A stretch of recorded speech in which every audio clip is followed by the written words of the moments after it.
ஒவ்வொரு மனுஷனும் சந்தோஷமா இருக்கிறதுக்கு என்ன செய்யணும்? ஸ்வதர்ம பரிபாலனா. முதலில் ஒருத்தர் தன் உடம்பையும் மனசையும் ஆரோக்கியமா வச்சுக்கணும். ரெண்டாவது, தன் குடும்பத்தை சந்தோஷமா வச்சுக்கணும். மூணாவது, தன் சுத்தி இருக்கிறவங்களுக்கு உதவி செய்யணும். உதவி செய்யலைன்னாலும் உபதிரவம் செய்யக்கூடாது. இந்த 3 செய்யறவன் அவனும் சந்தோஷமா இருப்பான், மற்றவங்களாலையும் மதிக்கப்படுவான். உனக்கு இன்னும் ஏதாவது ஆசைகள் இருக்கா? ஒரே ஒரு ஆசைதான் இருக்கு. நான் உங்க முகத்தை பார்க்கணும்.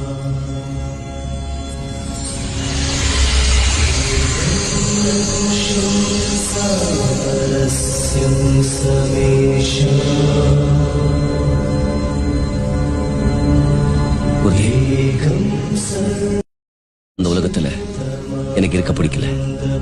நான் எப்பவும் இந்த இமயமலையில உங்க காலடியிலே இருக்கணும். எனக்கு தீட்சை கொடுங்க. நீ கீழே போய் மக்களை பார். மக்கள் மத்தியில இருக்கிறதா, இமயமலையில இருக்கிறதா, நீயே முடிவு பண்ணு.